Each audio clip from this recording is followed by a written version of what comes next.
Hello, welcome to Economics. I'm Emmanuel. In this video, we'll be continuing our lecture on correlation.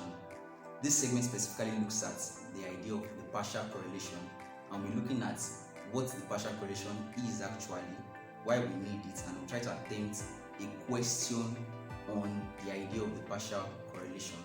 Now, a drop back at what we looked at in previous videos on the idea of correlation. We made mention of the fact that correlation looks at the linear relationship, the linear association between two variables. So you're looking at the variable x and y, or say something like quantity supplied and price. Yes, quantity supplied and price. The linear association between these variables is represented and captured in the correlation coefficient. And so why do we need a better measure? Let me give you a drawback, an example that would illustrate this, the idea of the need for the partial correlation coefficient. Assume somebody observes the data between, say, ice creams and air conditioners. As people were purchasing more ice cream, they were also buying more air conditioners. You might want to say that, is this logical? Does this really happen? But if I also give another information, like a background information, that the weather could be driving both of these variables. When the weather is hot, people want to drink more ice creams. When the weather is hot, people need air conditioners in their homes, offices, cars, and the likes. That gives a true sense. But if I just look at the data available and I just say that as people were consuming more ice creams, people were buying, demanding more air conditioners, it will be illogical to just give that impression. And that is where partial correlation plays its role. It tries to correct this deficiency. It gives a truer measure of the linear association between these two variables. And how does it do this? It holds the other variable that could be affecting those two variables. It holds it constant. In the case of the ice cream and air conditioner, weather, the temperature now, is affecting both, and it's making it look as if these two guys are so related. So if we hold that constant, we get a measure that is more reflective of what could be the relationship between ice creams and air conditioning. Okay, so let's look at a practical example on partial correlation. There's a question on the board. I just can see it. A data of a firm, and here we have the quantity demanded. Quantity demanded of, say, ice creams. Okay, and here we have the price. QD. Yeah, just the QD. No. For me, I won't put ice cream. I'll just put. Yeah, just quantity demanded. Just put quantity demanded.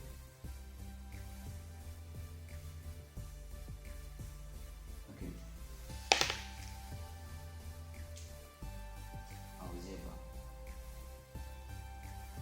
Okay, so we'll be taking it a step further now by looking at a practical question, and we'll be solving to calculate.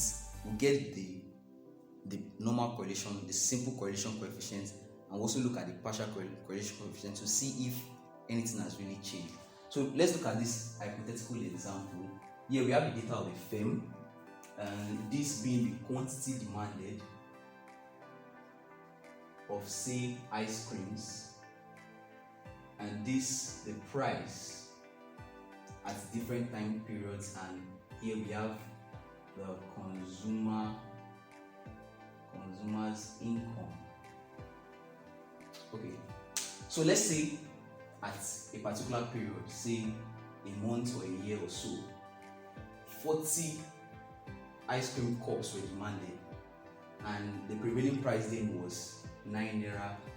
The consumer had 400 naira, and here we have different observations across different time periods and the like. So we want to see if quantity demanded and price are moving in the same direction or in opposite direction. We want to see the relationship between quantity demanded and price. We want to see the relationship between quantity demanded and consumers' income. So from economic theory, we understand that price plays a role in determining quantity demanded, same with consumers' income. These two guys are explanatory variables, and this y is the response variable. From economic theory, we understand that price plays a role in determining quantity demanded, and same with consumers' income. The higher the price, the lower the quantity demanded, and in similar fashion, if it's a normal good, as the consumer's income increases, we're expecting to demand more of ice creams if he likes ice cream and it's a normal good to you. So we can then we can calculate the relationship, the linear association between any of these two variables. Once they quantity demanded and price, I want to see is there a positive correlation or a negative correlation between these two variables. And actually, you can do this. From previous videos, we've learned how to calculate this, and we'll be doing something similar because we do something similar in this class. But actually, we're taking it further. Rather than just calculate the relationship between these two, we'll be holding the consumer's income constant, because we know that the consumer's income plays a role in quantity demanded. It is certain. So if we exclude that impact, we'll be overestimating the strength of the relationship between the quantity demanded of ice cream and the price of ice cream. So we calculate the partial correlation coefficients between quantity demanded and price, holding consumers' income constant. We'll also be calculating the relationship between quantity demanded and the consumer's income, holding price constant. You could as well calculate the relationship between price and consumer's income, holding quantity demanded constant. So anyway, it really works. Now these are the formulas we'll be needing for this class. To make it easier, I tried to rename them. I called the quantity demanded y, I called it the first variable, I called the price the second variable, and I called the consumer's income the third variable. So here, the correlation between the first variable and second variable is exactly similar to what we defined as Ryx2. Yeah, remember we said like Rxy, right? So this is the first variable, this is the second variable. So same here, the same way here. The first variable here is y, the second variable here is x3, the consumer's income. Here we have the price and the consumer's income. And this formula is not so difficult. This is just the covariance between the first two variables divided by their respective standard deviation, and the same thing that repeats itself here and here. So we'll be needing these formulas because to calculate the partial correlation coefficient, we'll be making use of the simple correlation coefficient we've calculated earlier. So this is just like a longer version of what you've done already, and we'll be looking at that today in this video again. This is just a longer version of what you've done already, and we'll be looking at that in this video. Yeah, so quick one to this. What is this? This simply means the partial correlation coefficient, right? And this is the correlation between the first and the second variable, holding the third variable constant. Is the correlation between quantity demanded, the first variable, and price, holding the consumer's income constant. So to calculate this, we'll just make use of the correlation coefficients, the same correlation coefficient we calculated for the quantity demanded and price.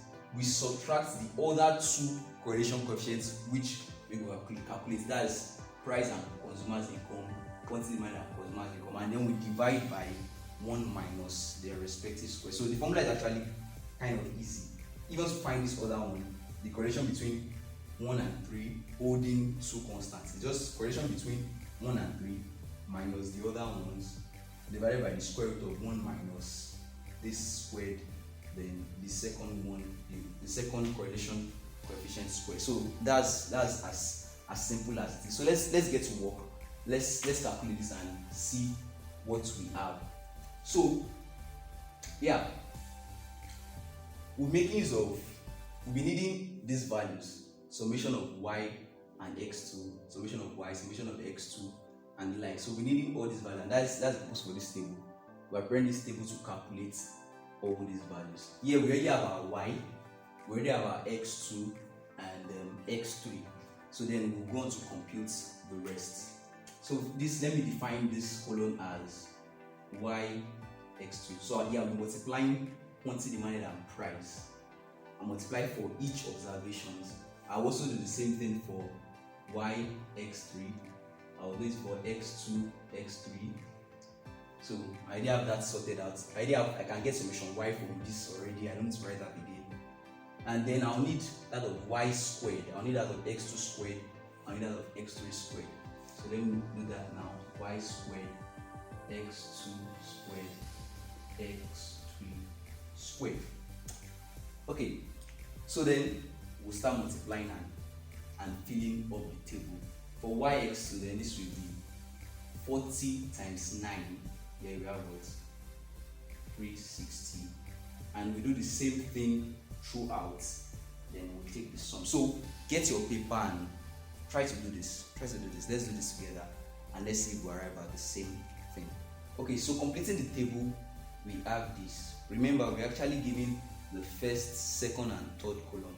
But to get the fourth column now, that is y times x2, multiply what's in the first column times what is in the second column. 40 times 9 gives 360, 45 times 8 gives 360, and we do that to get everything we have there. For the fifth column, y times x2, we do the same thing. 40 times 400, we get 16,000. 45 times 500, we get 22,500. And we do for each of the observations. We take the pairs like that, and we have everything we have there. Then we do the same thing for the second and third column to get the value in our sixth column, x2 times x3. And for the seventh column, y squared, we take each of the values in the first column in y, we square it. 40 times 2, 40 raised to power 2, 45 raised to power 2, 50 raised to power 2. We get all those values like that: 1,600, 2,025, 2,500, and on and on. Then we'll do the same thing for the seventh and the eighth column. That is x2 squared and x3 squared.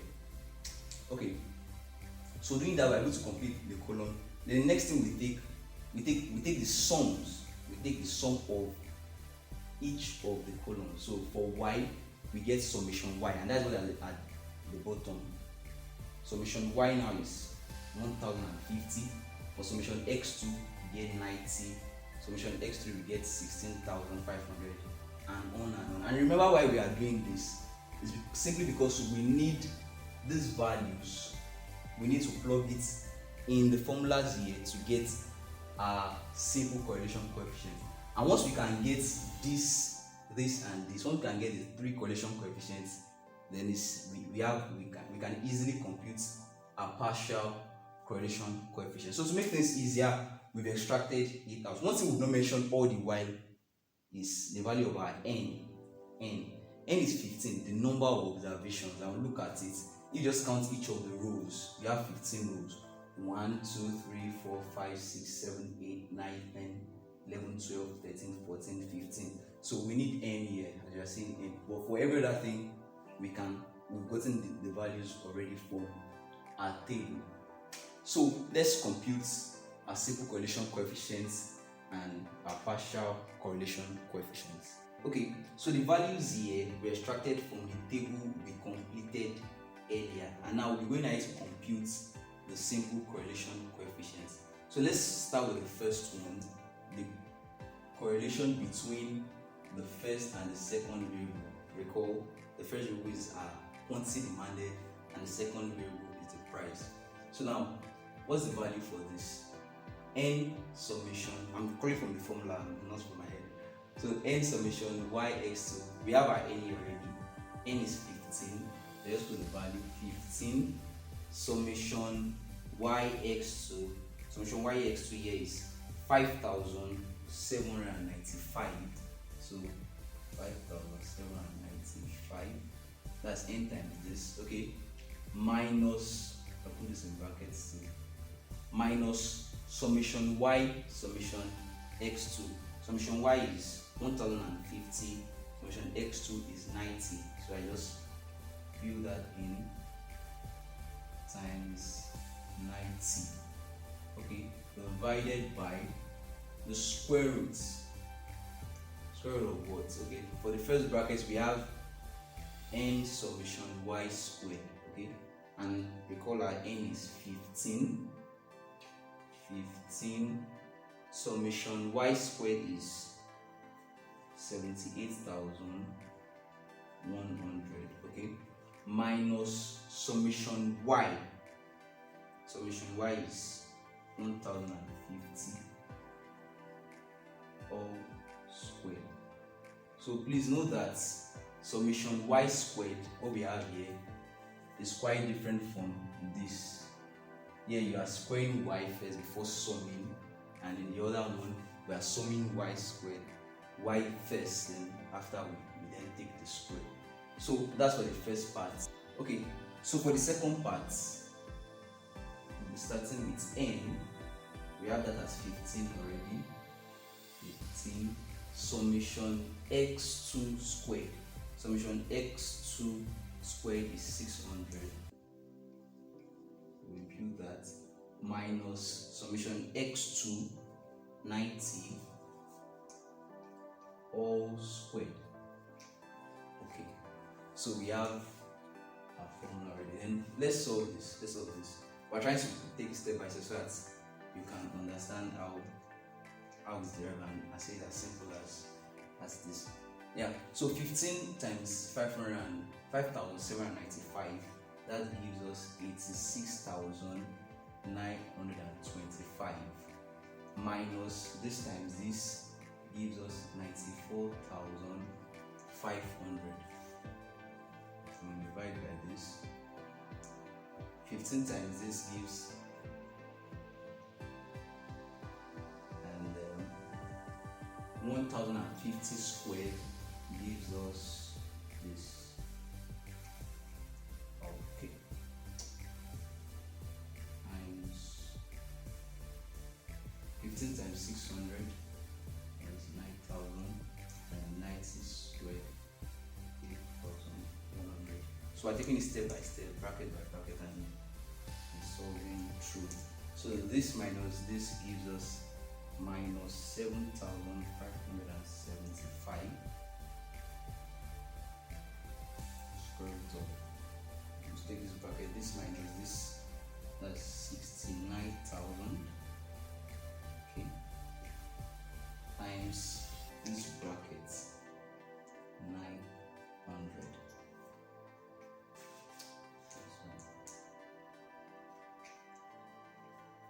This gives minus this,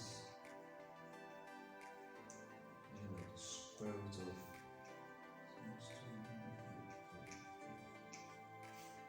so already having this, we continue. Still on simple correlation coefficients, just as a reminder. Then we take the square root of this. So here we'll be approximating just to save space, and let's use 4 decimal places, and then we have a final answer minus 0.9613. Okay, yeah, so these are simple correlation coefficients.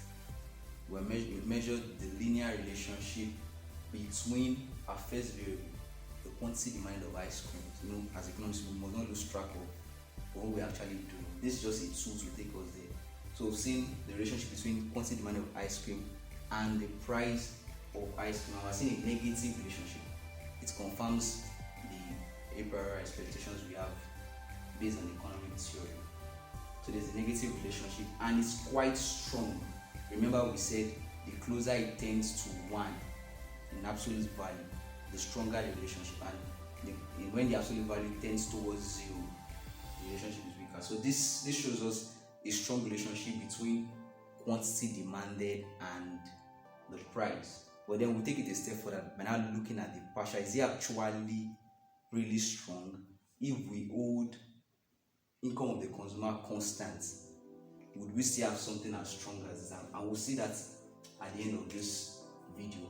So if we do the same thing for the first and the third variable, that's quantity demanded and the consumer income, we also arrive at our correlation coefficient. You can solve this, but let me just put the answer there, because we'll be needing the values to compute the partial correlation coefficients. So this gives us 0.9472, and for the relationship between the linear association between the price and the consumer's income, we have minus 0.9181. So let me put the three correlation coefficients here. This is minus 0.9613. We're making reference to this to solve for our partial correlation coefficients. Okay, so we work through getting this together, and in the same way we can arrive at this. It's actually easy, and I want you to please try it. We have the formulas here already, and so to get this simple correlation coefficient, we just substitute the values. Our n, we have it there, summation y, x3, we have it already, just from the table we completed a few minutes ago. So arriving at this, we can then proceed to calculate our partial correlation coefficient. Remember, I made mention of the fact that the relationship between the quantity demanded and price was a negative 0.961, and I say it was quite strong. So if we calculate the partial correlation coefficient, we will still have something that strong. Let's see. So to get the partial correlation coefficient, remember it's called this the correlation coefficient, the correlation between the first variable and the second variable holding the third variable constant. So it's the correlation between quantity demanded of ice creams, price of ice cream, holding the consumer's income constant. So since we have our values, let's begin. So this is R substitute 1, 2, which is 0.9613, okay, minus R13, R23, 0.9472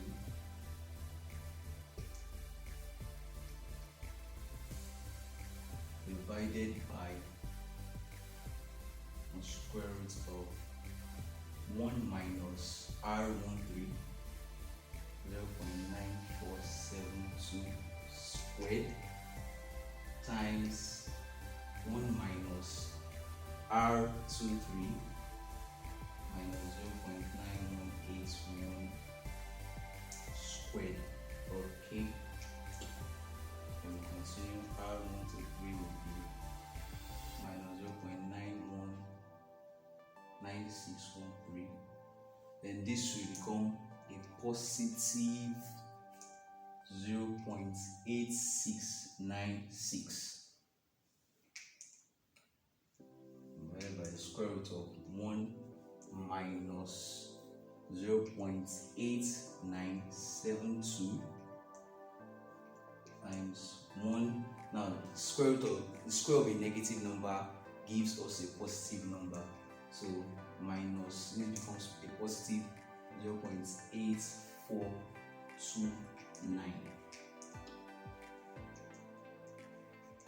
Okay, so when we address this, will be 0.0917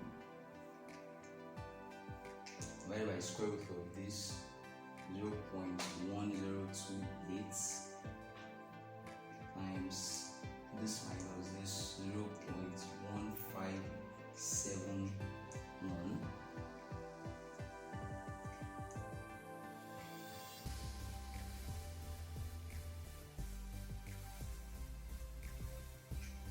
Okay, so when we multiply this by this, we arrive at 0.0161, and this 0.0917 divided by the square root of this, we get approximately 127. We're approximating, and our answers might get little differences, variance in the answer if you just compute straight from the top, of course. So then we arrive at the final answer for the partial correlation coefficient is negative 0.725. So this is just one of the partial correlation coefficients. When they ask you to calculate the partial correlation coefficient, they're expecting you to do for the three, except they specify, okay, do for quantity demanded and consumers income holding price constant. Here we just calculated that of quantity demanded and price holding consumers income constant. And what can we see here? You see a negative relationship, but you see that it's kind of weaker because we've factored in the impacts of consumer income on both of the variables. So I trust we've learned something from this video. Please do the same thing for the other two. Look at the relationship between quantity demanded and consumers income holding price constant, and also look at what plays out in the correlation between price and consumers income holding quantity demanded constant. I just play along and see if there's any big change, significant change in between the correlation, the simple correlation coefficient and the partial correlation coefficient we are getting. So I trust it's been great and you've learned something and you can apply this to real life. Okay, so try to lay your hand on the other partial correlation coefficients, and when you do get your answer, please feel free to put it in the comments box. If you have questions, put them there too. I'll try to attend to them as fast as we can. Also, stay around. We have exciting videos coming on. We should still be looking at the Spearman rank correlation coefficients and many more exciting classes across macroeconomics and even econometrics. Hope you enjoyed the video you just saw. If you want more of our videos, please make sure you subscribe to the channel and click on the notification bell. Now, there is a way to enjoy to make the best of our YouTube channel, which is to go to the playlist section of every video or of every topic. So what you have to do is just type Economics on YouTube. When the page displays, make sure you subscribe. A bell button appears immediately, so you click on that bell button. Then go to the playlist section. So you're going to see videos, playlists, description, and all of that. So just go to the playlist section, and whatever topic you are looking for, look for the playlist and click on the video. Now, our playlists have the classes arranged in a very chronological manner.